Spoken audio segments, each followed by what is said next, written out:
2008년 가을, 대한민국 중부의 한 한적한 외곽 마을. 오랜 세월 방치되어 잡초만 무성하던 낡은 사과밭에 육중한 굴삭기 한 대가 들어섰습니다. 사과나무를 모두 베어내고 그 자리에 작은 기계 부품 공장을 짓기 위한 평탄화 작업이 한창이던 참이었죠. 엔진 굉음과 함께 굴삭기의 날카로운 쇠갈고리가 흙바닥을 파내려가던 중 깡하는 둔탁한 파열음이 울려 퍼졌습니다. 기사가 굴삭기 작동을 멈추고 내려가 확인해 보니 땅속 깊은 곳에 오래된 마른 우물이 하나 있었습니다. 기이하게도 그 우물 입구는 커다란 바위 덩어리들과 함께 두꺼운 콘크리트로 아주 단단하게 밀봉되어 있었지요. 공사를 진행하기 위해 인부들은 드릴을 가져와 땀을 뻘뻘 흘리며 그 두꺼운 콘크리트 뚜껑을 깨부숴야만 했습니다. 마침내 쩍 갈라진 콘크리트 틈새로 퀴퀴하고 습한 곰팡내가 훅 끼쳐 올라왔습니다. 랜턴을 켜고 어두컴컴한 우물 바닥을 들여다보던 인부 중 한 명이 돌연 비명을 지르며 뒤로 나자빠졌습니다. 진흙탕이 된 우물 밑바닥, 썩어 문드러진 옷가지들 사이로 흙투성이가 된 작고 하얀 물체 하나가 위를 향해 덩그러니 놓여 있었습니다. 그것은 아직 채 다 자라지도 않은 어린아이의 두개골이었습니다. 시간을 거슬러 올라가 1996년의 가을로 가보겠습니다. 그곳은 읍내에서도 버스를 타고 한참을 더 들어와야 하는 산기욠에 자리 잡은 조용한 사과밭 마을이었습니다. 마을 어귀에 위치한 회색기와를 얹은 낡은 단층집에는 이동수 씨와 그의 아내 박미영 씨, 그리고 눈에 넣어도 아프지 않을 8살 난 외동딸 지은이가 살고 있었습니다. 부부는 마을에서도 소문난 일꾼들이었습니다. 해가 뜨기도 전에 밭으로 나가 흙먼지를 마시며 사과를 돌보았고, 저녁이면 낡은 백열등 아래에 모여 앉아 소박한 된장찌개 하나에도 웃음꽃을 피우던 그저 성실하고 다정한 농부 일가였지요. 지은이는 언제나 엄마가 꿰매준 낡은 곰인형을 품에 안고 밭둑을 뛰어놀곤 했습니다. 그해 10월의 어느 서늘한 밤이었습니다. 안방에서는 낡은 라디오가 지지직거리며 늦은 밤 뉴스를 흘려보내고 있었고, 밖에서는 풀벌레 소리만이 간간히 들려오는 평온한 시간이었습니다. 그런데 자정이 다 되어갈 무렵 마당에 메어둔 집 지키는 개가 갑자기 무언가를 향해 미친 듯이 지저대기 시작했습니다. 어둠을 찢어버릴 듯 날카롭던 짐승의 짖는 소리는 얼마 지나지 않아 목이 졸린 듯 캑 하는 소리와 함께 돌연 뚝 끊기고 말았습니다. 짙은 어둠이 깔린 마당, 얇은 창호지 문 너머로 정체를 알 수 없는 거대한 검은 그림자 하나가 소리 없이 슥 지나갔습니다. 다음 날 아침, 읍내 전통시장에서 과일 도매를 하는 상인이 사과를 싣기 위해 이동수 씨의 집을 찾았습니다. 평소 같으면 벌써 박스 포장을 마치고 마당에 나와 있었을 부부였지만 집 안팎은 기묘할 정도로 고요했습니다. 대문은 반쯤 열려 있었고 마당 한가운데에는 이 씨가 과일을 배달할 때 쓰던 낡은 소형 화물 트럭이 그대로 세워져 있었죠. 상인이 이상한 낌새를 느끼고 조심스레 안방문을 열었을 때 그는 등골이 서늘해지는 것을 느꼈습니다. 방 안에는 네 식구가 먹으려던 아침 밥상이 차려진 채 그대로 굳어 있었습니다. 밥그릇에는 숟가락이 꽂혀 있었고 냄비 속의 찌개는 차갑게 식어 시큼한 냄새를 풍기고 있었지요. 브라운관 TV는 방송이 끝난 채 치지직거리는 백색 소음만 뱉어내고 있었습니다. 그런데 집안 어디에도 사람의 흔적은 없었습니다. 부부도 8살 지은이도 마치 증발해버린 것처럼 사라진 것입니다. 마을 사람들이 몰려와 집 주변을 뒤졌지만 아무도 찾을 수 없었습니다. 가장 기괴한 것은 마당의 계집이었습니다. 묶여있던 쇠사슬은 마치 커다란 절단기 같은 것으로 아주 깔끔하게 뚝 끊어져 있었는데 주변에는 피 한 방울, 개가 발둥둥 친 흔적조차 남아있지 않았습니다. 신고를 받고 출동한 지역 파출소 경찰들의 대응은 무성의하기 짝이 없었습니다. 집안을 대충 둘러본 경찰은 부부의 지갑과 신분증, 그리고 겨울용 겉옷 몇 벌이 보이지 않는다는 점을 지적했습니다. 그때 이웃 사과밭을 운영하던 최 씨가 경찰에게 다가와 혀를 차며 말했습니다. 아이고, 동수 그 양반, 읍내 사채업자들한테 빚을 잔뜩 지고 있었다더니 결국 야반도주를 했구먼. 야반도주를 했어. 1990년대 중반, 농촌 마을에서 빚에 쪼들리다 온 가족이 한밤중에 짐을 싸서 도망치는 일은 드물지 않게 일어나는 일이었습니다. 동네에 흉흉한 소문이 도는 것을 꺼려하던 마을 사람들도 그 말에 쉽게 동조하며 고개를 끄덕였죠. 귀찮은 수사를 피하고 싶었던 경찰은 이 사건을 채무 압박에 의한 일가족 가출로 서둘러 단정짓고 종결해버렸습니다. 하지만 그 방 한구석, 지은이가 잘 때도 밥을 먹을 때도 밭에 나갈 때도 한시도 품에서 떼어놓지 않던 그 낡은 곰인형이 덩그러니 남겨져 있다는 사실을 주목하는 사람은 아무도 없었습니다. 세상 어느 부모가 야반도주를 하면서 겁에 질린 8살 딸아이가 가장 아끼는 애착 인형을 챙겨주지 않는단 말입니까? 그렇게 진실은 도망자라는 오명과 함께 12년이라는 긴 세월 동안 캄캄한 우물 밑바닥에 묻혀 있었습니다. 다시 2008년 콘크리트로 밀봉되었던 우물에서 아이의 두개골이 발견된 직후 지방청의 광역수사대 중대범죄수사팀이 즉각 현장에 투입되었습니다. 현장을 지휘하게 된 강 팀장은 수많은 강력 사건을 겪어온 베테랑 형사였지만 우물 속에서 끝없이 쏟아져 나오는 참혹한 진실 앞에서는 참담함을 감출 수 없었습니다. 조심스럽게 진행된 발굴 작업 끝에 우물 밑바닥의 썩은 진흙 속에서는 한 구가 아닌 무려 3구의 백골 시신이 수습되었습니다. 성인 남녀 2명, 그리고 어린아이 1명. 12년 전 증발해버렸던 이동수 씨 일가족이었습니다. 국립과학수사연구원의 부검 결과는 수사팀을 더욱 분노케 했습니다. 3구의 유골 모두 두개골과 갈비뼈가 형체를 알아보기 힘들 정도로 심하게 함몰되고 부서져 있었습니다. 이는 둔탁하고 무거운 흉기로 뼈가 으스러질 때까지 무자비하게 가격당했다는 것을 의미했습니다. 부부뿐만 아니라 8살 난 어린아이의 작은 머리뼈마저도 잔혹하게 깨져 있었죠. 빚에 쫓겨 도망친 것이 아니었습니다. 일가족은 자신들의 집에서 끔찍하게 살해당한 뒤 누구도 찾을 수 없는 이 차갑고 어두운 우물 속에 버려진 것입니다. 법의학팀이 뼈에 엉겨붙은 진흙을 채로 걸러내며 미세 증거를 찾던 중 흙더미 속에서 둔탁한 금속성 물질 하나가 툭 떨어졌습니다. 낡은 은색 메탈 밴드의 남성용 손목 시계였습니다.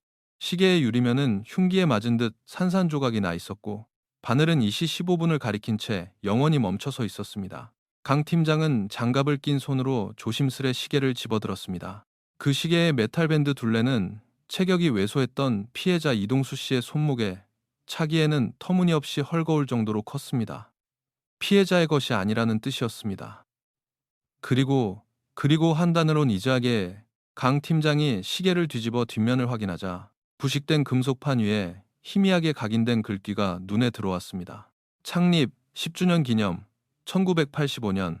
사건의 방향이 단순 가출에서 일가족 연쇄살인 및 사체 유기로 완전히 뒤집히자 강 팀장은 12년 전의 진술서들을 전면 재검토하며 마을로 잠입했습니다.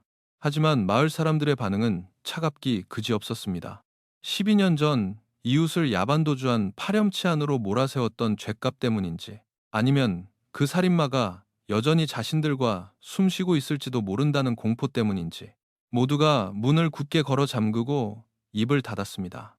며칠을 탐문한 끝에 강 팀장은 마을 어귀 삼거리에서 작고 허름한 구멍가게를 운영하는 백발의 할머니로부터 간신히 과거의 파편 하나를 얻어낼 수 있었습니다. 그날 밤이라 기억나지? 하늘에 구멍이 뚫린 것처럼 비가 억수같이 쏟아지던 밤이었어. 내가 밤잠이 없어서 밖을 내다보고 있었는데 삼거리 앞을 쪼만한 용달차 한 대가 푸드득거리며 지나가더라고.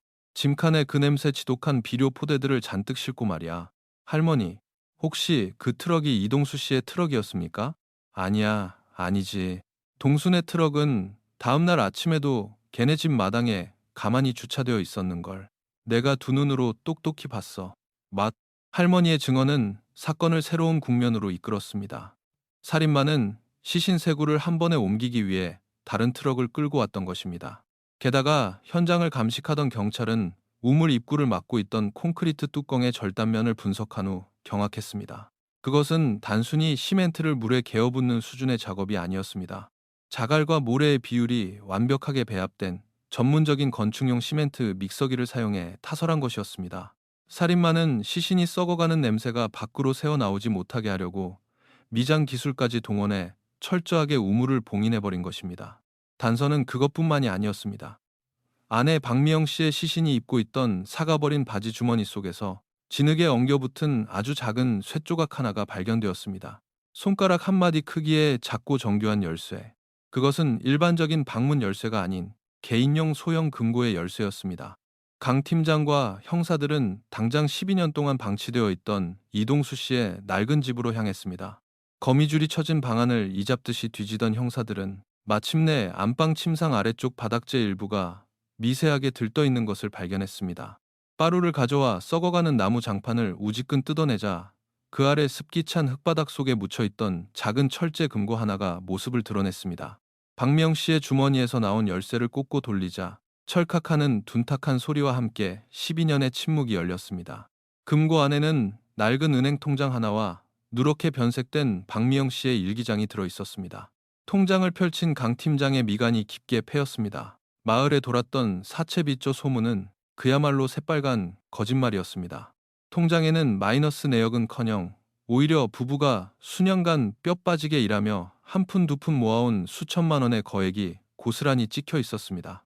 지은이가 조금 더 크면 도시에 있는 좋은 학교에 보내기 위해 피땀 흘려 모아둔 가족의 희망이었습니다. 가출할 이유가 전혀 없었던 완벽한 증거였지요. 그런데 통장 가장 마지막 페이지에 찍힌 거래 내역 하나가 강 팀장의 시선을 강렬하게 사로잡았습니다. 일가족이 살해당하기 불과 이틀 전, 그동안 한 번도 큰 돈을 뺀 적이 없던 계좌에서 당시로서는 어마어마한 금액의 현금이 단번에 인출되어 있었던 것입니다. 누군가에게 주기 위해 부부가 직접 인출한 것인가? 아니면 살인마가 부부를 협박해 돈을 빼앗은 것인가? 떨리는 손으로 금고 안에 있던 박미영 씨의 일기장을 펼쳤습니다. 일기장의 마지막 페이지, 사건이 벌어지기 직전에 쓰인 글씨는 극도의 공포에 질린 듯 심하게 흔들리고 있었습니다. 그 남자가 또 찾아와서 그 돈을 요구했다. 더 이상 견딜 수가 없다. 만약 내가 그 땅에 얽힌 진실을 사람들에게 밝혀버린다면 그 악마 같은 인간은 분명 우리 가족을 모두 죽여버릴 것이다. 강 팀장은 숨을 죽였습니다. 12년 전 이 작은 사과밭 마을에서 도대체 무슨 추악한 진실이 벌어지고 있었던 것일까요? 부부가 목숨과 맞바꾸어야 했던 그 비밀은 무엇이며 살해당하기 이틀 전 인출된 그 막대한 현금은 지금 누구의 주머니 속에 들어가 있는 것일까요? 일기장 속의 그 남자, 그리고 산산조각 난 1985년 10주년 기념 시계의 주인이 서서히 수면 위로 그 어두운 그림자를 들이우기 시작하고 있었습니다. 금고 안에서 발견된 빛바랜 일기장, 그리고 살해당하기 이틀 전 부부의 통장에서 빠져나간 막대한 액수의 현금. 수사팀은 이 두 가지 단서가 가리키는 방향을 쫓아 부부의 주변 인물들을 샅샅이 파헤치기 시작했습니다. 가장 먼저 수사망에 오른 것은 다름 아닌 피해자 이동수 씨의 친동생 이동철이었습니다. 사건이 발생했던 1996년 당시 동생 이 씨는 읍내와 인근 도시에 불법 도박장을 전전하던 지독한 도박 중독자였습니다. 형의 집에 수시로 찾아와 돈을 요구하며 행패를 부렸다는 마을 사람들의 증언도 속속 확보되었죠. 12년이 지난 2008년 수사팀이 그를 찾아낸 곳은 도시 외곽에 위치한 지은 지 20년도 훌쩍 넘은 낡은 복도식 아파트의 경비실이었습니다. 비좁고 퀴퀴한 경비실 안, 컵라면 냄새와 찌든 담배 냄새가 섞인 그곳에서 이 씨는 불안한 눈빛으로 형사들을 맞이했습니다. 형과 형수, 그리고 어린 조카가 우물 속에서 백골로 발견되었다는 소식을 전해 들었을 때 그의 얼굴은 백지장처럼 창백해졌습니다. 하지만 형사들의 눈에 비친 그의 반응은 핏줄을 잃은 슬픔이라기보다는 무언가를 극도로 두려워하는 공포에 가까워 보였습니다. 강 팀장의 날카로운 시선이 이 씨의 오른쪽 손목에 머물렀습니다. 낡은 작업복 소매 사이로 날카로운 것에 깊게 베인 듯한 흉터가 뚜렷하게 남아 있었기 때문입니다. 강 팀장은 곧바로 그를 경찰서 진술 녹화실로 연행했습니다. 차가운 형광등 불빛 아래 건조한 신문이 시작되었습니다. 형사들은 그가 사건 며칠 전에도 형의 집을 찾아가 돈을 요구했다는 사실을 추궁했습니다. 이 씨는 떨리는 목소리로 그날의 일을 털어놓았습니다. 도박 빚에 쫓겨 형을 찾아간 것은 맞지만 단호하게 거절하는 형과 크게 다투었고 분을 이기지 못해 낫을 집어들고 행패를 부리다 오히려 자신의 손목을 베이고 쫓겨났다는 것이었습니다. 형사님, 제가 아무리 개차반으로 살았어도 제 핏줄을, 그것도 눈에 넣어도 안 아플 지은이를 어떻게 죽입니까? 저 절대 아닙니다. 그날 밤엔 읍내 지하에 있는 하우스에서 날밤을 깠다고요. 거기 있던 사람들이 다 증인입니다. 알리바이는 확인해보면 될 일이었습니다. 하지만 강 팀장은 서두르지 않고 서류 봉투에서 사진 한 장을 꺼내 이 씨의 눈앞에 밀어놓았습니다. 진흙투성이가 된 유리가 산산조각 난 낡은 메탈 손목시계. 12년 전 사건 현장인 우물 밑바닥, 조카의 유골 옆에서 발견된 바로 그 시계였습니다. 당신, 이 시계 알지? 체격이 왜소했던 형님의 손목에는 턱없이 컸어. 반면에 당신 손목 굵기에는 아주 딱 맞겠더군. 사진을 내려다보던 이 씨의 동공이 미친 듯이 흔들렸습니다. 마른 침을 꿀꺽 삼킨 그는 이내 떨리는 손가락으로 사진 속 시계를 가리키며 입을 열었습니다. 이건 제 것이 아닙니다. 하지만 이 시계가 누구 것인지는 압니다. 이 씨의 입에서 나온 이름은 수사팀을 전혀 예상치 못한 곳으로 이끌었습니다. 그 시계의 주인은 바로 형의 집과 담장을 나란히 하고 있던 이웃 사과밭의 주인 최 씨라는 것이었습니다. 최 씨. 그는 12년 전 부부가 실종되었을 때 경찰과 마을 사람들에게 이동수 부부가 빚에 쫓겨 야반 도주를 했다는 소문을 가장 먼저 퍼뜨렸던 바로 그 장본인이었습니다. 퍼즐이 소름 끼치게 맞아 떨어지기 시작했습니다. 과거의 토지 대장과 지적도를 뒤지던 수사팀은 1996년 당시 이동수 씨와 최 씨 사이에 심각한 토지 경계 분쟁이 있었다는 사실을 밝혀냈습니다. 산기쏨에서 내려오는 맑은 농업용수를 끌어다 쓰기 위해 만든 좁은 수로가 하필 이동수 씨의 밭 한가운데를 가로지르고 있었고, 이 때문에 물길을 독점하려던 최 씨와 번번이 멱살잡이까지 가며 싸웠다는 것입니다. 더욱 결정적인 정황은 이듬해인 1997년에 벌어졌습니다. 일가족이 실종 처리되어 주인이 없어진 그 사과밭을 최 씨가 행정 절차를 거쳐 헐값에 매입해버린 것입니다. 현재 최 씨는 그 땅을 발판 삼아 지역에서 가장 큰 과수 포장 공장을 운영하는 부유한 유지로 행세하고 있었습니다. 강 팀장과 형사들은 곧바로 최 씨의 공장으로 들이닥쳤습니다.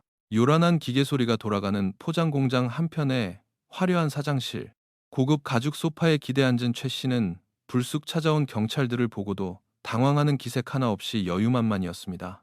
아, 동순의 가족? 참 안타까운 일이지. 우물에서 나왔다며?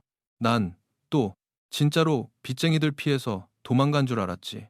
뭔가 많이. 그는 과거의 땅 분쟁에 대해서도 대수롭지 않게 인정했습니다. 농사 짓는 사람들끼리 물길 가지고 그 정도 싸우는 건 예사 있는 일 아니냐며 되레 목소리를 높였지요. 강 팀장은 묵묵히 그의 이야기를 듣다가 불쑥 시계 사진을 꺼내 테이블 위에 올려놓았습니다. 사장님, 혹시 이 시계 기억하십니까? 사진을 힐끗 내려다본 최 씨는 어이없다는 듯 실소를 터뜨렸습니다. 그리고는 천천히 자신의 왼쪽 셔츠 소매를 걷어 올렸습니다. 강 팀장의 두 눈이 크게 떠졌습니다.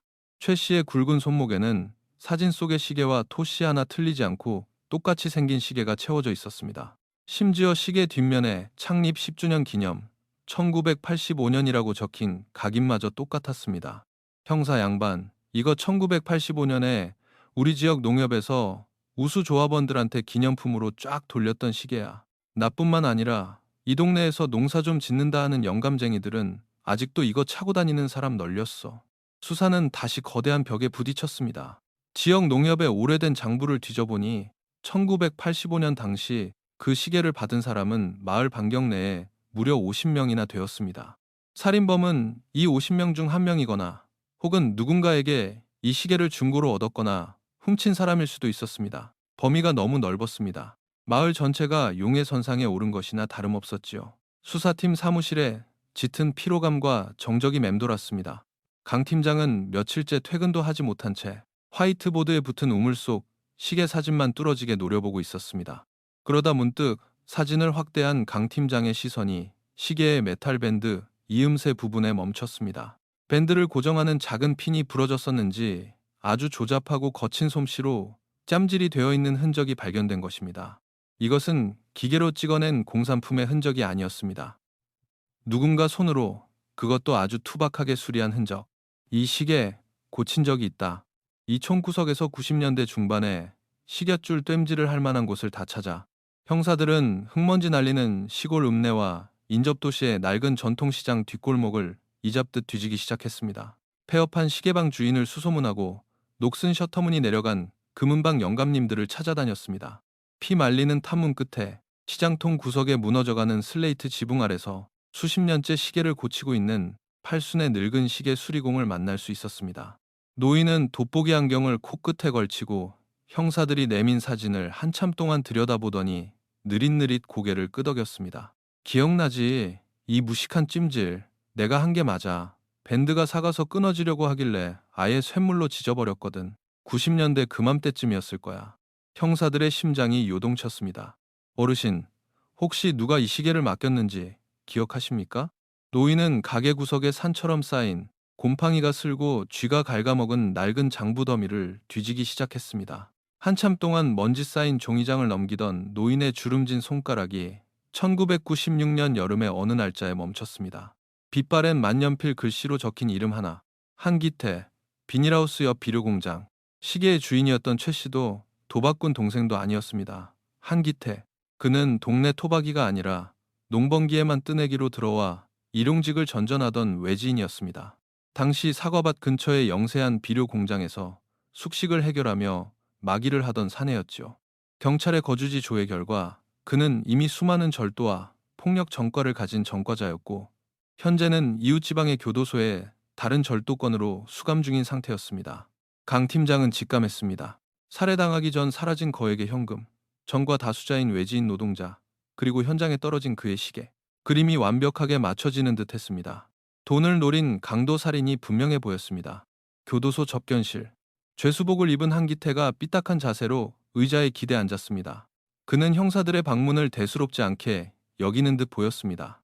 그러나 강 팀장이 말없이 12년 전 사과밭집 우물과 그 속에서 건져올린 진흙투성이의 시계 사진을 내밀자 한기태의 여유롭던 표정이 순식간에 일그러졌습니다. 그는 마치 유령이라도 본 사람처럼 사색이 되어 벌벌 떨기 시작했습니다. 이거 내 시계 맞소. 근데 형사님, 나 진짜 사람 안 죽였습니다. 돈 훔치러 들어간 건 맞는데 내가 죽인 게 아니라고요. 겁에 질린 한기태의 입에서 터져나온 진술은 그동안 수사팀이 그려왔던 사건의 얼개 자체를 완전히 박살내버릴 만큼 충격적이었습니다. 그의 진술에 따르면 1996년 10월의 그 비오는 밤, 그는 이동수 씨가 며칠 전 은행에서 큰 돈을 찾아왔다는 소문을 비료 공장 사람들에게 주워 듣고 그 돈을 훔치기 위해 비옷을 챙겨 입고 몰래 집 주변을 배회하고 있었습니다. 집안의 불이 모두 꺼지기를 기다렸다가 담장을 넘은 한기태. 그런데 빗소리 사이로 집안에서 무언가 둔탁하게 부서지는 소리와 함께 희미한 비명소리가 새어나왔다는 것입니다. 숨을 죽이고 안방 창호지 문틈으로 안을 엿본 순간 한기태는 그 자리에 얼어붙고 말았습니다. 방바닥에는 이동수 씨가 피투성이가 된 채 엎어져 있었고 그 옆에는 노란색 우위를 푹 눌러쓴 정체불명의 사내가 한 손에 피 묻은 쇠파이프를 든 채 쓰러진 아내 박미영 씨의 다리를 질질 끌고 방문 밖으로 나가고 있었다는 것입니다. 너무 무서워서 다리가 안 떨어지더라고요. 뒷걸음질 치다가 마당에 있던 계집을 걷어찼고 그때 개가 미친 듯이 지저대기 시작했습니다. 그놈이 고개를 확 돌리는데 눈이 마주친 것 같았습니다. 죽을 힘을 다해 도망쳤죠. 빗길에 미끄러져 엎어지면서 시계밴드가 떨어져 나갔는데 그거 주울 정신도 없었습니다. 그냥 미친놈처럼 밤새 뛰어서 그 동네를 벗어났습니다. 강 팀장이 책상을 내리치며 물었습니다. 그 우의를 입은 놈 얼굴은 봤어? 모자를 푹 눌렀어서 얼굴은 안 보였습니다. 그런데 형사님, 그놈 걸음걸이가 이상했습니다. 아줌마를 질질 끌고 마당으로 나오는데 한쪽 다리를 심하게 절뚝거렸어요. 그리고 마당 구석에는 비료 포대를 나를 때 쓰는 낡은 소형 용달차가 시동이 켜진 채로 대기하고 있었고요. 한쪽 다리를 심하게 절뚝거리는 사내, 그리고 비료 포대를 싣는 소형 용달차. 이 진술은 며칠 전 동네 구멍가게 할머니가 말했던 비오는 밤에 비료 포대를 실은 작은 트럭이 지나갔다는 증언과 소름 끼치도록 일치했습니다. 살인범은 따로 있었습니다. 한기태는 그저 끔찍한 학살의 현장을 목격한 우연한 불청객일 뿐이었습니다. 수사는 또다시 원점으로 돌아가는 듯했지만 동시에 가장 치명적인 단서 하나를 얻었습니다. 경찰은 즉각 1996년 당시 인근 지역에 등록된 소형 화물트럭 소유주 명단을 모조리 뒤지는 한편 주변 마을에서 다리를 심하게 저는 사람들을 탐문하기 시작했습니다. 하지만 사건 발생 후 12년이라는 긴 시간이 흐른 탓에 당시의 차량 등록 기록은 상당수 유실되어 있었고 탐문 수사 역시 사람들의 엇갈리는 기억 속에서 번번이 허탕을 쳤습니다. 마치 보이지 않는 유령을 쫓고 있는 듯한 짙은 무력감이 수사팀을 짓누르고 있을 때 현장 감식팀에서 긴급한 연락이 왔습니다. 일가족이 묻혀있던 우물을 덮고 있던 그 두꺼운 콘크리트 덩어리. 살인마가 미장 기술까지 동원해 타설했던 그 시멘트의 성분을 분석하고 인근 자재상을 뒤진 끝에 1996년 10월 사건 발생일 전후로 해당 시멘트를 대량으로 구매해간 빛바랜 수기 영수증 하나를 찾아낸 것입니다. 영수증의 수령인 란에는 김철수라는 조잡한 가명이 적혀 있었습니다. 하지만 중요한 것은 이름이 아니었습니다. 영수증 하단에 찍힌 자재상의 주소지. 그곳은 범행 현장에서 차로 불과 20분 거리에 있는 읍내의 아주 오래된 건축 자재상이었습니다. 살인마는 시신을 숨길 콘크리트 뚜껑을 만들기 위해 치밀하게 재료를 준비했던 것입니다. 우발적 살인이 아니라 철저하게 계획된 참살. 강 팀장은 깊은 밤 텅 빈 수사본부 사무실에 홀로 남아 화이트보드 앞에 섰습니다. 다리를 저는 사내, 비료 용달차, 거액의 현금, 그리고 건축 자재, 수많은 파편들이 둥둥 떠다니고 있었지만 그것들을 하나로 꿰어줄 결정적인 실행가닥이 부족했습니다. 그는 책상 서랍을 열고 금고 속에서 발견되었던 아내 박미영 씨의 낡은 일기장을 다시 꺼내 들었습니다. 이미 수십 번도 더 읽어 너덜너덜해진 종이장. 강 팀장은 마지막 페이지에 적힌 문장을 소리내어 다시 읽어보았습니다. 그 남자가 또 찾아와서 그 돈을 요구했다. 더 이상 견딜 수가 없다. 만약 내가 그 땅에 얽힌 진실을 사람들에게 밝혀버린다면 그 악마 같은 인간은 분명 우리 가족을 모두 죽여버릴 것이다. 돈을 요구했다. 강 팀장의 뇌리에 섬광처럼 무언가가 스치고 지나갔습니다. 처음 이 문장을 읽었을 때 경찰은 당연히 빚쟁이의 독촉일 것이라 생각했습니다. 하지만 통장 내역이 증명하듯 부부에게는 빚이 없었습니다. 그렇다면 이 문장의 의미는 완전히 달라집니다. 이것은 채무에 대한 압박이 아니었습니다. 누군가 부부의 치명적인 약점을 쥐고 지속적으로 돈을 뜯어내고 있었다는 뜻. 즉, 협박과 갈취였습니다. 그 땅에 얽힌 진실이란 대체 무엇일까? 강 팀장은 일기장의 갈피갈피를 찢어질 듯 꼼꼼히 살피기 시작했습니다. 그러다 일기장의 맨 뒷장, 두꺼운 가죽 커버와 속지 사이에 교묘하게 붙어있는 작은 틈새를 발견했습니다. 조심스럽게 칼끝으로 그 틈을 벌리자 그 안에서 아주 작게 접힌 사진 한 장이 툭 떨어졌습니다. 1994년 여름에 찍힌 것으로 보이는 빛바랜 즉석 사진이었습니다. 사진 속에는 이동수 씨 부부와 어린 지은이가 지금은 시신이 발굴된 그 사과밭 한가운데 서서 환하게 웃고 있었습니다. 평범한 가족 사진이었습니다. 하지만 수많은 사건 현장을 누벼온 형사의 직감은 이 사진이 단순한 가족 사진이 아니라는 것을 말해주고 있었습니다. 협박당하던 피해자가 금고 속 일기장 깊숙한 곳에 굳이 숨겨둘 이유가 없었기 때문입니다. 강 팀장은 돋보기를 꺼내 사진의 구석구석을 핥듯이 살폈습니다. 가족의 뒤편, 사과나무 사이에 세워진 낡은 경운기의 백미러. 강 팀장의 눈이 백미러에 맺힌 작은 반사 이미지에 멈췄습니다. 가족 사진을 찍어주고 있는 사람의 실루엣이 거울에 흐릿하게 비쳐 있었던 것입니다. 경찰청 영상분석실로 넘겨진 사진 속 백미러의 이미지가 최첨단 장비를 통해 서서히 선명해지기 시작했습니다. 화면 속 픽셀들이 모여 만들어낸 형상은 수사팀 모두의 숨을 채게 만들었습니다. 사진을 찍어주고 있던 사내, 그는 일상복이 아닌 붉은색 엠블럼이 선명하게 박힌 90년대 우체국 집배원 유니폼을 입고 있었습니다. 어깨에는 커다란 우편 가방을 메고 얼굴을 카메라에 바짝댄 채 가족을 향해 렌즈를 들이밀고 있는 집배원. 이 동네 90년대 중반 우체국 직원 명단 당장 다 뽑아와. 강 팀장의 고함 소리와 함께 12년 동안 깊은 늪에 빠져있던 수사가 마침내 무서운 속도로 요동치기 시작했습니다. 외지인도 도박꾼도 탐욕스러운 이웃도 아니었습니다. 매일 아침 오토바이를 타고 마을 구석구석을 누비며 사람들에게 안부를 전하고 편지를 건네던 누구보다 친근하고 평범한 이웃. 그 일상적인 풍경 속에 악마가 숨어 있었을 줄은 아무도 상상하지 못했던 것입니다. 그리고 수사관이 과거 우체국 인사기록에서 찾아낸 정보는 강 팀장의 등줄기에 서늘한 소름을 돋게 만들었습니다. 1996년 당시 이 사과밭 마을을 담당했던 우체국 집배원. 그는 1995년 겨울 빗길 오토바이 배달 사고로 다리에 심각한 부상을 입어 걸을 때마다 오른쪽 다리를 심하게 절뚝거렸다는 기록이 남아 있었습니다. 맞춰지지 않던 모든 퍼즐 조각들이 단 하나의 끔찍한 형상을 향해 모여들고 있었습니다. 그러나 이것은 앞으로 드러날 지옥 같은 진실의 아주 작은 서막에 불과했습니다.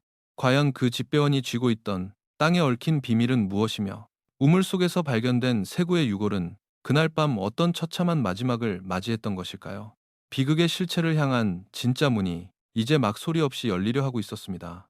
빛바랜 가족 사진 속 낡은 경운기 백미러에 비친 한 사내의 흐릿한 실루엣. 그 붉은색 우체국 집배원 유니폼은 평화롭던 사과밭 마을에 깊숙이 스며들어 있던 일상의 풍경이자 동시에 가장 끔찍한 악몽의 시작이었습니다. 수사팀은 곧바로 1996년 당시 해당 지역을 관할했던 우체국의 오래된 인사 기록을 모조리 뒤지기 시작했습니다. 얼마 지나지 않아 한 사람의 이름이 수면 위로 떠올랐습니다. 당시 이 마을의 우편 배달을 전담했던 집배원 정민우였습니다. 마을 사람들의 기억 속 정민우는 늘 사람 좋은 웃음을 띠고 동네 어르신들의 안부를 묻던 살가운 청년이었습니다. 읍내에서 자전거를 타고 오가기 힘든 거리를 매일 오토바이로 누비며 편지와 고지서를 전해주었기에 이동수 씨 부부와도 무척 가깝게 지내던 이웃이었지요. 그런데 수사관이 찾아낸 그의 과거 의료 기록에는 수사팀의 등골을 서늘하게 만드는 치명적인 사실 하나가 적혀 있었습니다. 1995년 늦겨울, 정민우는 빗길에 오토바이가 미끄러지는 사고를 당해 오른쪽 다리가 복합골절되는 중상을 입었습니다. 수술 후유증으로 인해 그는 1996년 내내 오른쪽 다리를 심하게 절뚝거리며 걸어야만 했습니다. 한쪽 다리를 심하게 절뚝거리는 사내, 우물 속 시신의 냄새를 덮기 위해 콘크리트를 타설한 미장 기술. 강 팀장은 턱을 쓰다듬으며 짙은 침묵에 잠겼습니다. 수사팀은 현재 정민우가 어디서 무엇을 하고 있는지 즉각 추적에 나섰습니다. 우체국을 그만둔 그는 놀랍게도 인근 읍내에서 제법 규모가 큰 건축 자재상을 운영하고 있었습니다. 시멘트, 모래, 자갈, 그리고 타설용 도구들까지. 우물을 봉인하는 데 필요했던 모든 것들을 마음만 먹으면 언제든 손에 넣을 수 있는 위치에 있었던 것입니다. 수사팀은 정민우의 자재상에서 보관 중이던 1996년도 매입 매출 장부를 은밀히 입수해 분석에 들어갔습니다. 수백 장의 낡은 영수증과 장부 페이지를 밤새 대조하던 막내 형사의 입에서 짧은 탄식이 터져 나왔습니다. 1996년 10월, 이동수 씨 일가족이 흔적도 없이 사라졌던 바로 그 주간에 자재상의 창고에서 일반 가정집 하나를 짓고도 남을 엄청난 양의 시멘트와 건축 자재가 원인 불명의 재고 손실로 처리되어 있었던 것입니다. 모든 정황이 하나의 완벽한 밧줄이 되어 정민우의 목을 조이고 있었습니다. 게다가 최근 언론을 통해 사과밭 마른 우물 일가족 백골 사건이 대대적으로 보도된 직후부터 정민우가 주변 지인들에게 급하게 자재상과 집을 헐값에 내놓고 가족과 함께 해외 이민을 준비하고 있다는 첩보까지 입수되었습니다. 짐을 싸서 도망치려는 자, 그가 바로 범인이었습니다. 법원으로부터 압수수색 영장과 긴급 체포영장을 발부받은 수사팀은 다음날 새벽 정민우의 자택과 자재상을 동시에 덮쳤습니다. 잠결에 수갑을 차게 된 정민우는 극도로 당황하며 억울함을 호소했습니다. 경찰서 조사실로 끌려온 그는 우물에서 나온 시신 사진을 보자마자 바닥에 주저앉아 오열했습니다. 하지만 그동안 수많은 살인범들의 거짓 눈물을 보아온 강 팀장은 냉랭하게 그를 몰아붙였습니다.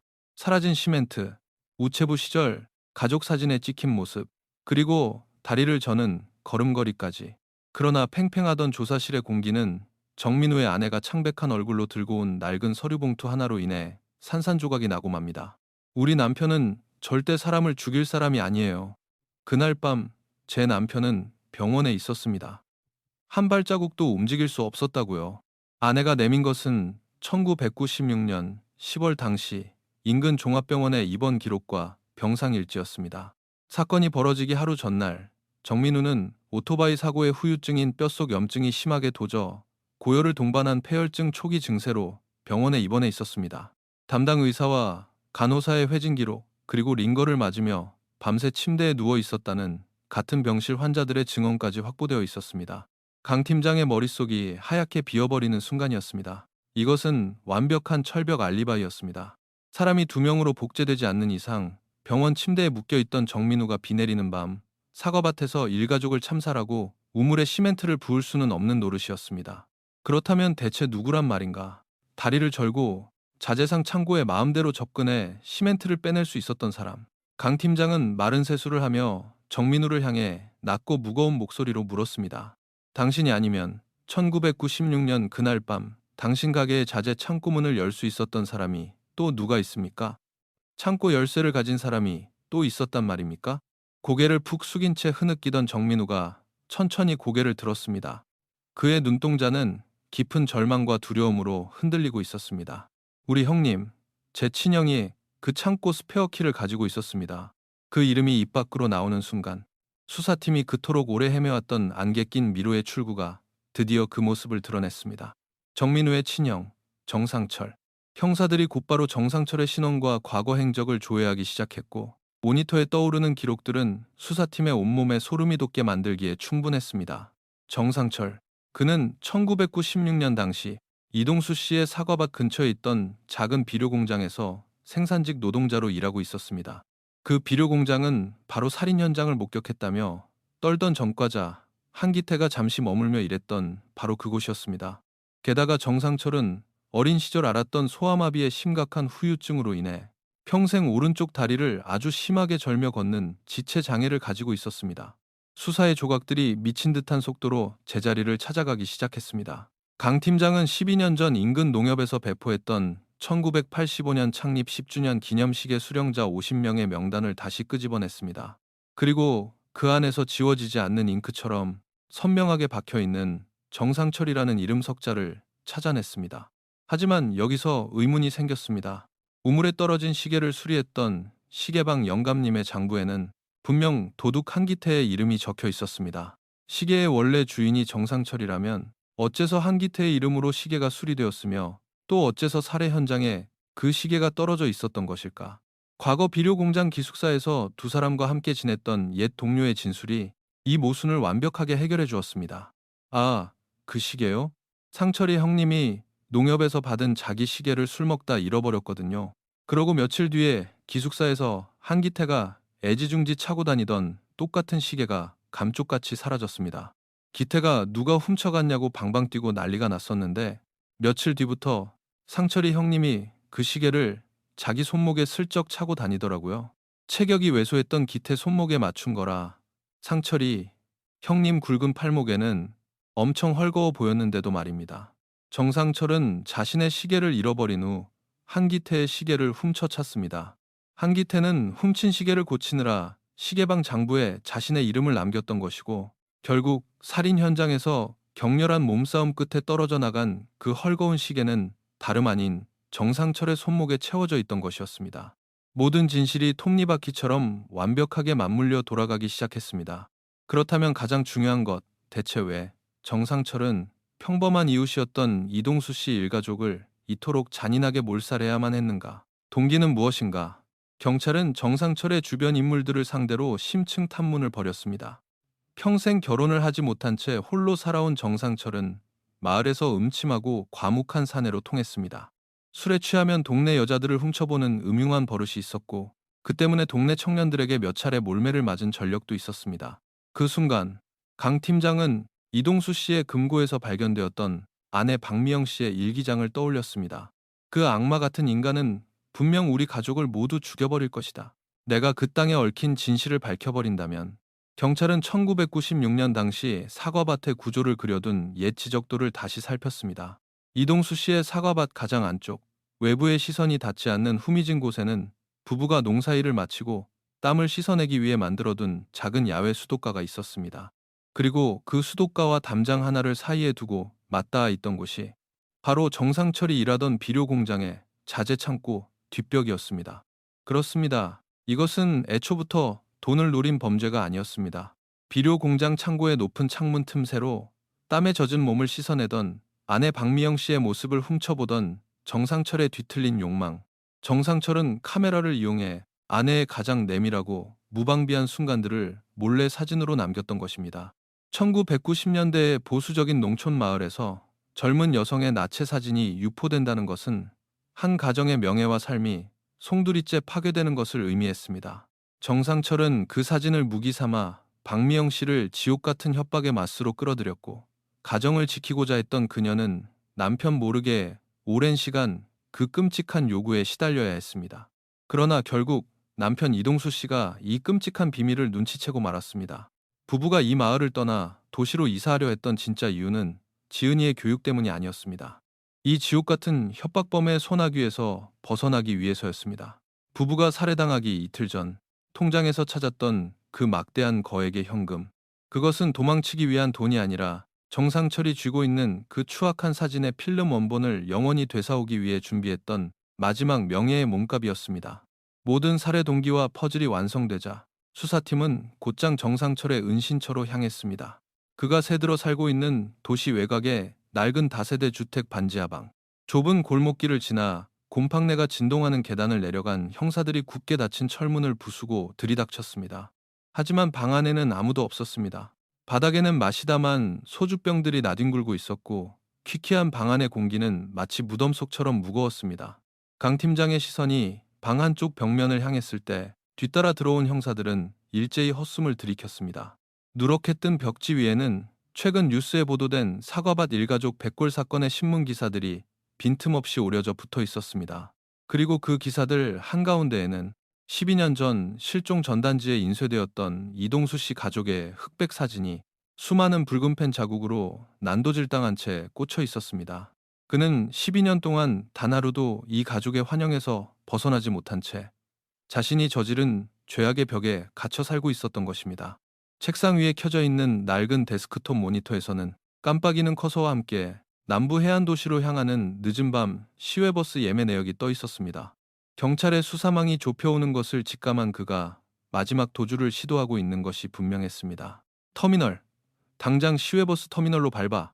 강 팀장의 다급한 무전과 함께 수사팀의 승합차가 빗길을 가르며 달리기 시작했습니다. 사건이 벌어졌던 12년 전 그날처럼 하늘에서는 굵은 장대비가 억수같이 쏟아져 내리고 있었습니다. 낡은 구형 버스들이 매연을 뿜어내는 변두리의 시외버스 터미널. 우산도 쓰지 않은 채 대합실을 매의 눈으로 스캔하던 강 팀장의 시야에 인파를 뚫고 승차장을 향해 절뚝거리며 빠르게 걸어가는 검은 점퍼 차림의 뒷모습이 포착되었습니다. 정상철, 강 팀장의 우레 같은 외침에 사내가 흠칫 멈춰섰습니다. 천천히 고개를 돌린 그의 얼굴에는 비와 땀이 뒤섞여 흘러내리고 있었습니다. 도망칠 곳이 없음을 깨달은 것일까요? 형사들이 빗물이 고인 웅덩이를 박차고 달려가 그의 양팔을 거칠게 꺾어 바닥에 짓눌렀을 때 정상철은 반항조차 하지 않았습니다. 차가운 수갑이 그의 손목에 채워지는 순간 아스팔트 바닥에 뺨을 짓눌린 채 가쁜 숨을 몰아쉬던 정상철의 입술이 기괴하게 비틀리며 조소 섞인 목소리가 흘러나왔습니다.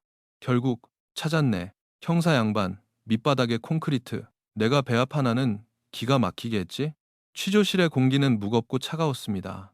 책상을 사이에 두고 강 팀장과 마주 앉은 정상철은 체포 당시의 조소는 온데간데 없이 뱀처럼 차분하고 교활한 태도로 일관했습니다. 형사님, 1996년 사건이면 지금 2008년이니까 공소시효 15년 아직 안 끝난 거 압니다. 근데 어쩌죠? 나 아니에요. 내가 안 죽였다니까? 한기태 그 쓰레기 새끼가 지은 죄를 왜 나한테 뒤집어 씌우는지 모르겠네. 그놈이 내 시계 훔쳐가서 거기다 떨어뜨려 놓은 걸 가지고 내가 범인이라고 엮는 겁니까? 법정이 그렇게 만만해요? 정상철은 알고 있었습니다. 자신이 범인이라는 수많은 정황 증거와 목격자의 진술은 있지만 자신을 사형대로 직행시킬 직접 증거가 아직 경찰의 손에 없다는 사실을 말입니다. 시신이 12년 동안 콘크리트 밑에서 썩어 백골이 되어버렸기에 지문도 혈흔도 남아있지 않을 거라는 확신. 그것이 이 늙은 살인마의 든든한 방패였습니다. 하지만 강 팀장은 조금의 흔들림도 없이 책상 위에 서류 봉투 하나를 툭 던져 놓았습니다. 네 말이 맞아. 12년 전 시신에서는 네 놈의 흔적이 하나도 안 남았지. 그런데 말이야. 네 동생 정민우의 자재상 창고 구석에서 12년 동안 아무도 열어보지 않았던 잡동사니 상자 하나가 발견됐어. 그리고 그 안에서 네가 1996년 10월 그날 밤 입고 있었던 소매가 찢겨나간 작업복이 나오더군. 정상철의 안면 근육이 미세하게 경련하기 시작했습니다. 그 찢어진 옷소매에서 묻어난 오래된 핏자국, 국과수 DNA 감식 결과 이동수 씨의 혈흔과 99.9% 일치했다. 게다가 우물을 덮으려고 시멘트를 샀던 영수증에 김철수라는 필적, 네, 반지하방에 널브러져 있던 메모장 글씨체와 전문가 감정 결과 완벽하게 동일하다는 판정이 나왔고 넌 이제 끝났어. 쾅! 강 팀장이 두꺼운 부검 결과 보고서와 현장 사진들을 정상철의 눈앞에 집어 던졌습니다. 그중 한 장의 사진, 낡고해진 곰 인형이 덩그러니 놓인 12년 전 사건 당일 안방의 흑백 사진이 정상철의 시선에 꽂혔습니다. 완벽하다고 믿었던 자신의 방패가 산산이 부서져 내린 순간 정상철의 두 눈에 비로소 지독한 공포가 어리기 시작했습니다. 그는 마른 침을 삼키며 덜덜 떨리는 손으로 테이블 위에 종이컵을 쥐려다 그만 물을 엎지르고 말았습니다. 고개를 푹 숙인 그의 입에서 마침내 짐승의 앓는 소리 같은 자백이 흘러나오기 시작했습니다. 그래요. 내가 죽였습니다. 동수 그놈이 돈을 주겠다고 날 사과밭으로 불러내놓고는 필름을 내놓으라며 쇠파이프를 들고 덤비잖아요. 나도 살아야 할 거 아닙니까? 몸싸움을 하다가 파이프를 뺏어서 그냥 살려고 나도 방어하려고 한번 휘둘렀을 뿐인데 그놈이 재수없게 머리를 맞고 즉사한 겁니다. 내가 처음부터 죽일 생각은 없었다고요. 정상철은 끝까지 자신의 죄를 우발적인 정당방위로 포장하려 애썼습니다. 자신의 협박으로 한 가정을 파탄으로 몰고 갔으면서도 그 모든 원인을 피해자의 반항 탓으로 돌리고 있었지요. 침묵을 지키며 그 역겨운 변명을 듣고 있던 강 팀장이 천천히 자리에서 일어났습니다. 조사실의 형광등 불빛이 강 팀장의 등 뒤로 길게 그림자를 드리웠습니다. 강 팀장은 두 손으로 테이블을 강하게 짚고 정상철의 눈을 뚫어지게 응시하며 낮고 서늘한 목소리로 입을 열었습니다. 그래, 내 놈 말대로 이동수가 쇠파이프를 들고 덤벼서 정당방위로 때려 죽였다고 치자. 그렇다면 상철아. 강 팀장의 눈빛이 분노로 차갑게 타오르고 있었습니다. 방 안에서 자고 있던 아내와 이제 겨우 8살이었던 지은이는 대체 왜 죽인 거냐? 그 어린 것이 너한테 쇠파이프라도 휘둘렀단 말이냐? 조사실 안에는 시계 초침 소리조차 들리지 않을 만큼 끔찍한 정적이 내려앉았습니다. 강 팀장의 질문에 정상철의 푹 숙인 어깨가 기괴하게 흔들리기 시작했습니다. 그가 저지른 악몽의 진짜 밑바닥은 아직 그 입을 열지조차 않았던 것입니다. 강 팀장의 무겁고 서늘한 질문이 텅 빈 취조실 안을 맴돌았습니다. 우발적인 정당방위였다면 어째서 방 안에서 자고 있던 아내와 8살 난 어린아이까지 그토록 참혹하게 죽여야만 했는가? 그 질문 앞에 정상철은 한동안 입을 굳게 다문 채 거칠게 숨만 몰아쉬었습니다. 하지만 완벽하다고 믿었던 자신의 알리바이가 산산조각나고 혈흔이 묻은 작업복이라는 빼도 박도 못할 증거가 목을 조여오자 결국 그의 입술이 파르르 떨리며 12년 전 그날 밤의 지옥 같은 진실이 쏟아져 나오기 시작했습니다. 1996년 10월 억수같이 비가 쏟아지던 그날 밤 마당에서 남편 이동수 씨가 피투성이가 되어 쓰러지는 둔탁한 소리를 듣고 방 안에 있던 아내 박미영 씨가 뛰쳐나왔습니다. 빗물에 섞여 흘러내리는 남편의 피와 쇠파이프를 든 채 헉헉거리고 있는 낯선 우회 차림의 사내. 그 끔찍한 광경 앞에서 아내는 비명을 지를 새도 없이 짐승처럼 정상철에게 달려들었습니다. 남편을 잃은 슬픔보다 방 안에 있는 어린 딸을 지켜야 한다는 어미의 본능이 그녀를 움직인 것입니다. 연약한 최고의 아내였지만 가족을 지키기 위한 저항은 필사적이었습니다. 정상철의 멱살을 쥐고 늘어지며 뒹굴던 그 격렬한 몸싸움의 와중에 정상철이 훔쳐 차고 있던 낡은 메탈 시계의 밴드가 끊어지며 마당 구석으로 튕겨나갔습니다. 자신의 얼굴이 드러나고 범행이 탄로날 것을 직감한 정상철은 이성을 잃고 손에 쥐고 있던 쇠파이프를 아내의 머리를 향해 무자비하게 내리쳤습니다. 그리고 그 순간 방문이 열렸습니다. 소란스러운 소리에 잠이 깬 8살 지은이가 열린 문틈 사이로 마당을 내다보고 있었습니다. 낡은 곰인형을 품에 안은 채 피투성이가 되어 쓰러진 엄마와 아빠, 그리고 쇠파이프를 들고 서 있는 낯선 아저씨와 눈이 마주친 아이.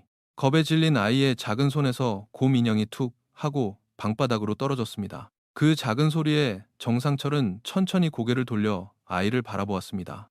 범행을 목격한 유일한 생존자. 그 짐승 같은 사내의 눈에는 이미 일말의 죄책감이나 망설임조차 남아있지 않았습니다. 이어진 정상철의 자백은 취조실 너머에서 매직미러를 통해 지켜보던 수사관들조차 두 주먹을 꽉 쥐게 만들 만큼 참혹했습니다. 세 사람의 숨소리가 모두 막힌 것을 확인한 정상철은 인근 자재상에서 일하던 친동생의 창고에서 몰래 빼돌려온 시멘트 포대들을 실은 소형 비료 트럭을 몰고 사과밭 안쪽으로 들어왔습니다.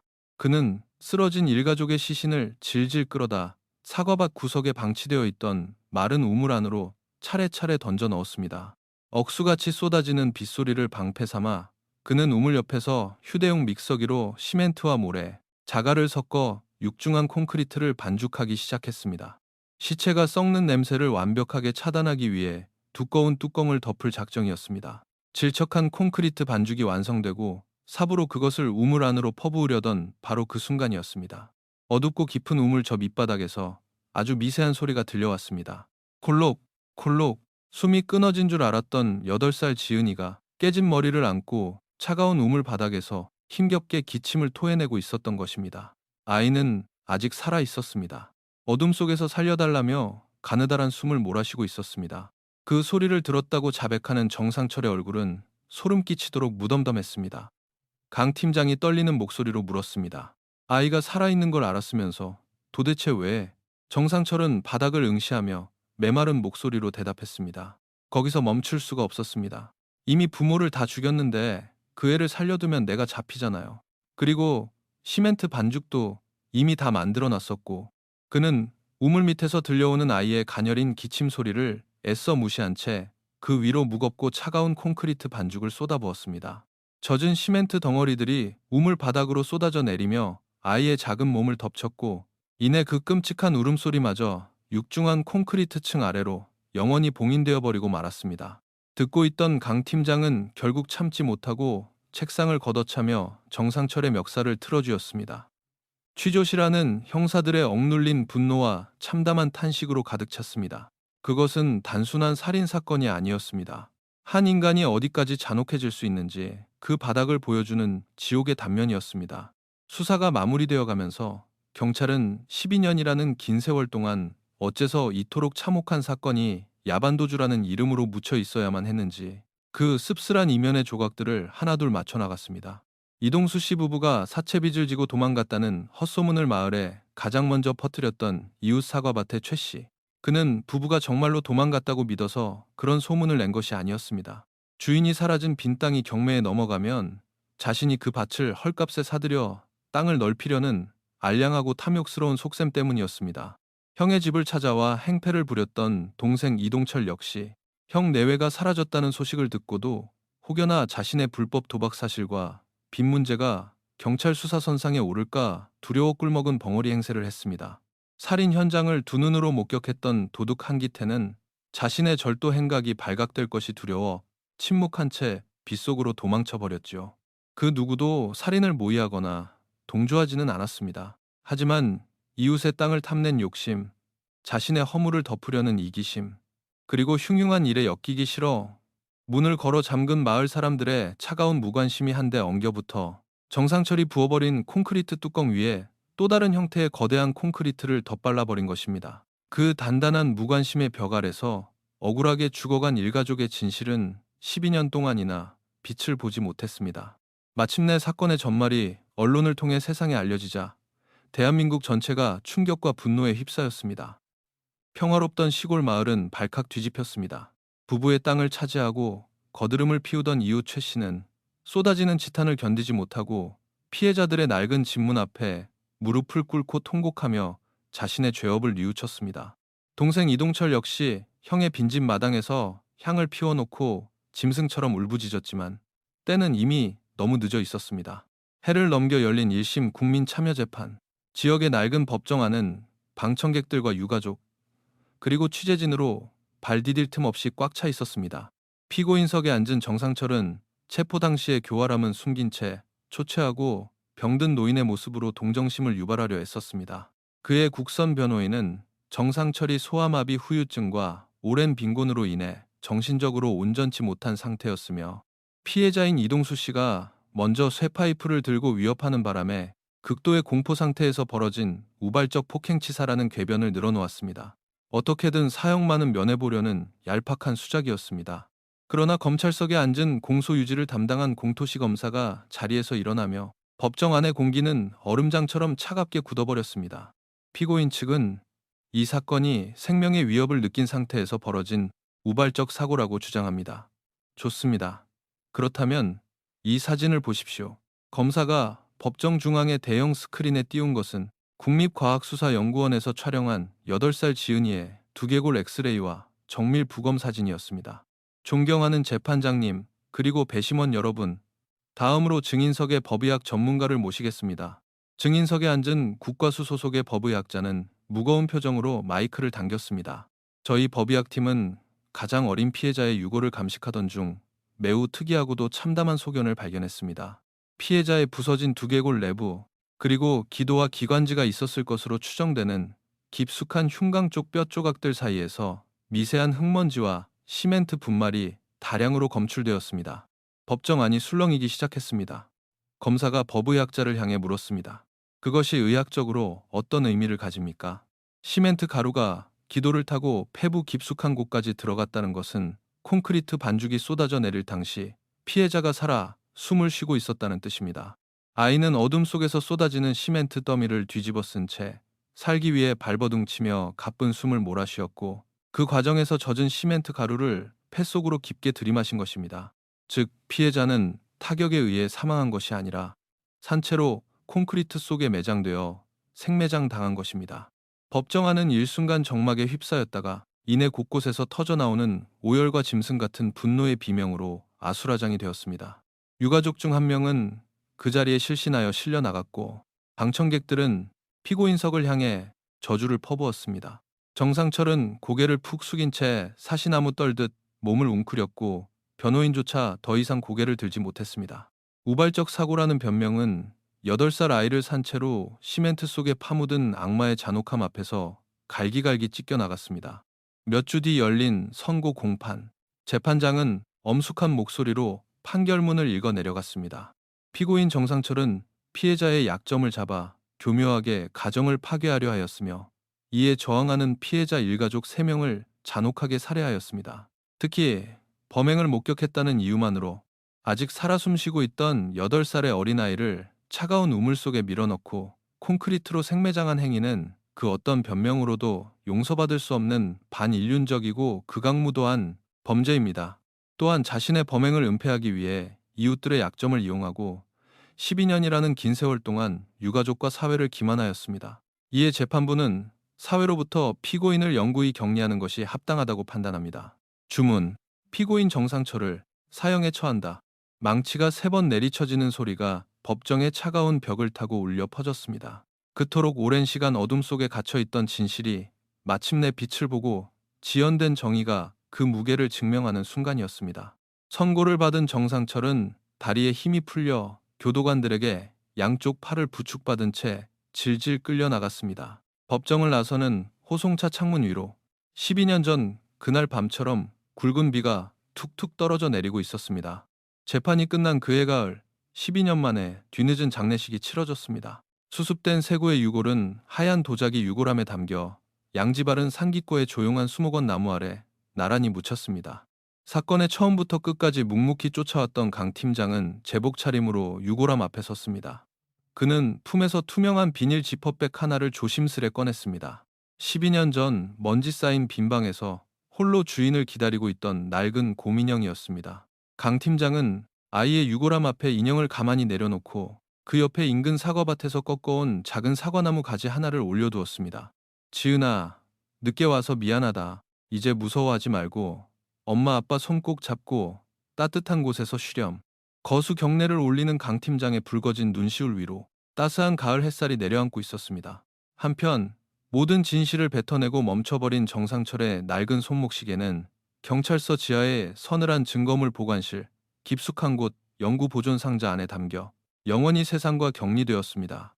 사건이 종결되고 시간이 흐르면서 마을은 표면적으로는 다시 예전의 평화를 되찾은 듯 보였습니다. 전통시장은 여느 때처럼 상인들의 활기찬 목소리로 채워졌고, 마을 앞 정류장에는 낡은 버스가 사람들을 싣고 오갔습니다. 하지만 이곳에 사는 사람들의 마음속에는 영원히 지워지지 않을 흉터 하나가 남았습니다. 이웃끼리 나누던 인사 속에는 어딘지 모를 서먹함이 배어 있었고, 사람들은 길을 걷다 옛 이동수 씨의 집터 근처를 지날 때면 약속이나 한 듯 발걸음을 빨리하며 시선을 피했습니다. 일가족이 묻혀있던 그 끔찍한 사과밭의 마른 우물은 포크레인에 의해 완전히 파헤쳐지고 두꺼운 흙으로 메워졌지만, 사람들의 뇌리 속에 박힌 보이지 않는 우물은 여전히 그 입구를 벌리고 있는 듯 했습니다. 우물이 있던 자리 위에는 어느덧 어린 사과나무 묘목 한 그루가 심어져 새파란 잎을 틔워 올리고 있었습니다. 비극이 휩쓸고 간 자리에도 생명은 다시 피어나고 있었지만, 그 아래 묻혀있던 12년의 침묵과 눈물은 아무도 잊지 못할 것입니다. 세상에 완벽한 범죄란 없습니다. 그러나 범죄가 남긴 핏자국을 덮는 것은 때론 살인마의 콘크리트가 아니라 진실을 외면하는 우리들의 침묵일지도 모릅니다. 닫힌 문 너머에서 들려오는 희미한 신음소리, 누군가가 흘린 작은 눈물방울, 이웃을 향한 근거 없는 소문들, 무심코 지나쳐버리는 일상의 파편들 속에 또 다른 비극의 씨앗이 자라나고 있지는 않은지 우리는 스스로에게 물어야 할 것입니다. 차가운 서류철 속에서 진실을 찾아 헤맨 12년의 기록. 사과반 마른 우물 일가족 백골 사건의 이야기는 여기서 마칩니다. 잃어버린 시간은 그 어떤 판결로도 되돌릴 수 없겠지만 늦게나마 찾아온 공의가 저 하늘의 별이 된 세 가족에게 작은 위로가 되기를 바랍니다.